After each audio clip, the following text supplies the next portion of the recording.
the same age group that we were a part of then. It's like, you know, Megan and I grew up on television. We're, you know, boyfriend and girlfriend in high school. And now she's a woman on this show. But this show is still for millennials and Gen Z. Hello. Thank you guys for speaking with Pop Culture today. How are you? Thanks for having us. Good morning, guys. Wonderful, How are wonderful. you? It's listen, Harlem is #2 on Amazon. Gotta love that. I appreciate everybody who's watching in every corner of the globe. Continue to binge watch. The show's amazing. We love you guys. Well, I watched it. I actually did the previous press day, and I watched it in one setting. So it's #1 in my book. Okay, you guys. That tends to be the case. Yeah. You guys did an amazing job. And the first question that I have for all of you is now that the show is out, obviously there was a lot of anticipation, there was a lot of build up, and now everyone's able to binge watch it and fans are eating it up. So what has the reaction been like for you guys, you know, on the receiving end? How are you taking it all in? Well, I could go first. It's been awesome, you know.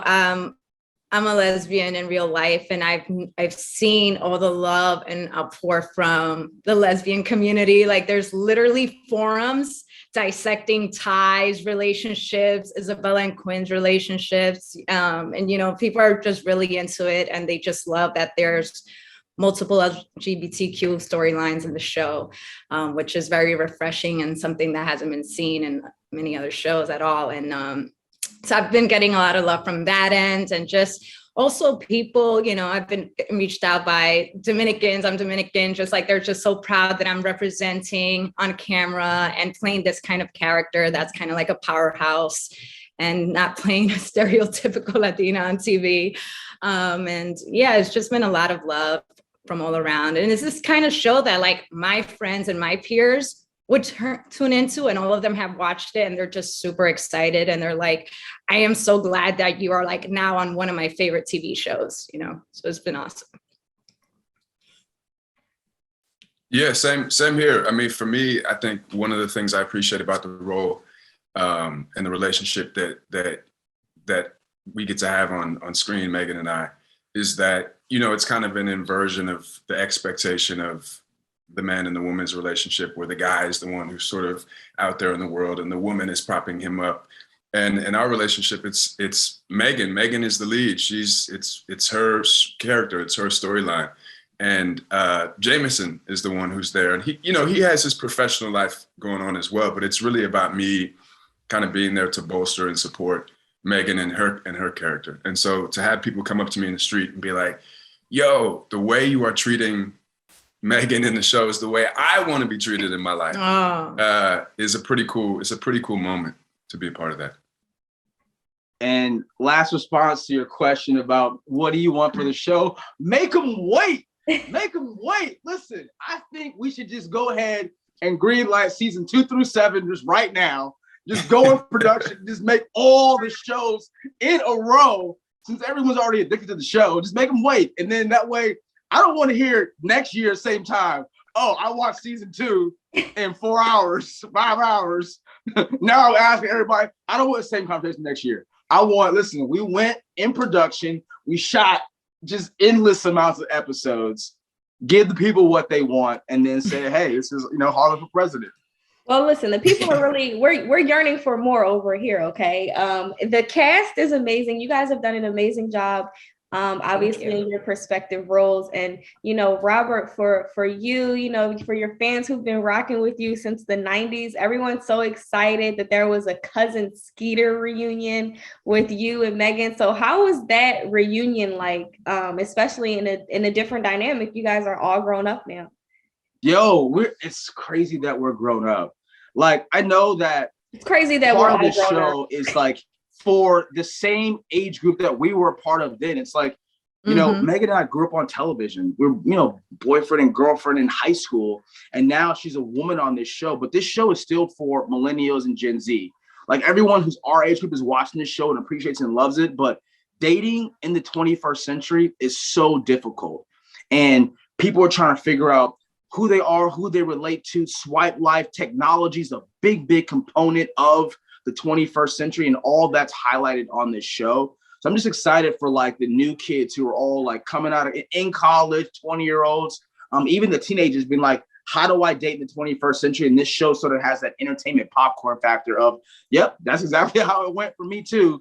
And people being able to relate to that on screen. I love that. And then obviously your character and his relationship with Quinn, and there are a lot of, I guess you could say, complications or differences in your guys' romantic relationship or situationship of sorts. And we get to see how your character stands his ground, and, you know, he will not be ashamed for, you know, whatever it is that wherever he is in life, you know, because he's on a very different spectrum than Quinn is. So what do you want viewers to take away from the dynamic of your character and Quinn? Well, number one, for my character as a man, this is America. And in America, you have to get to work and take care of your family. My character has a son, and he has to look after his son. And by any means necessary, it's like every hardworking American, I will do anything for my kid. And second of all, my character is the kind of guy that every girl deserves a date, because he is not afraid to fall in love. He's already fallen in love with Quinn. And you can see that from the moment that they met and the way that he looks at her. If you go back and watch the show, he is like absolutely enthralled with being like, I love you, I'm gonna take care of you. And, you know, I understand we might come from different sides of the track, but that doesn't matter when someone really cares about another person. So I know that that's, you know, he's letting Quinn stay with his son. That's a pretty big step in any relationship as far as a trust factor. I know everybody at home right now, like, you know, if you have kids, you're like, there's that moment where it becomes actually, okay, we're that close that I'll let you look after my seed.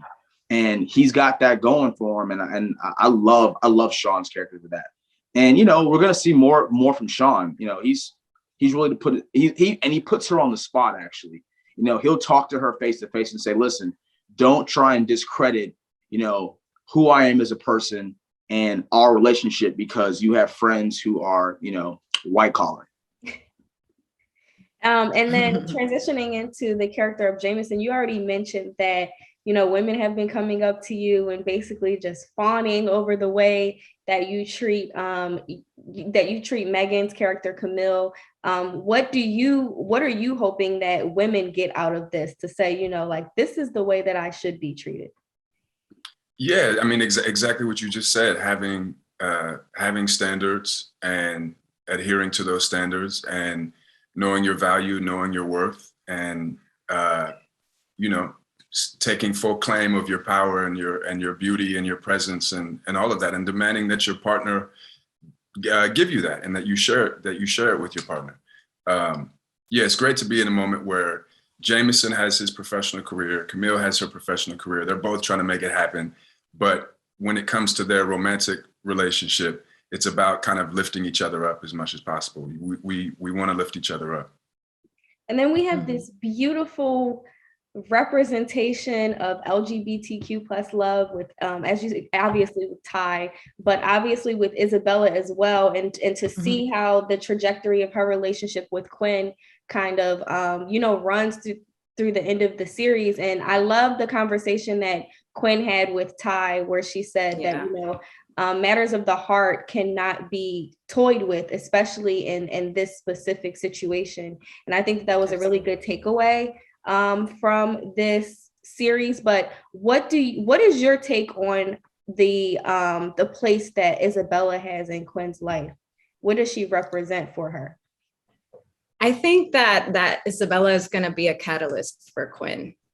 I think she's going to just open Quinn up to the possibilities of dating, whether that's with men and women, or, you know, like, I think she's just going to like approach dating in a very different way. She's going to realize that she can find all the things that she's been looking for in anybody, you know, regardless of gender. And I think Quinn is like the perfect character to explore love in such a pure way, where it's just like, love sees no gender. When you fall in love with someone, you're falling in love with the person and that spiritual, mental, and physical connection when you have with a specific person. But I just think that Isabella is going to be a catalyst for Quinn, and just the way she's going to move forward and move through life when it comes to finding love. So Well, as Robert mentioned, I'm hoping for seasons 2 through 7. Yeah. I don't want to wait though, so just give it to us all at once. It's been a pleasure speaking with you guys, and thank you so much for the work that you did on the show. It's been much needed. thank you, Brenda. Thank you. Appreciate you.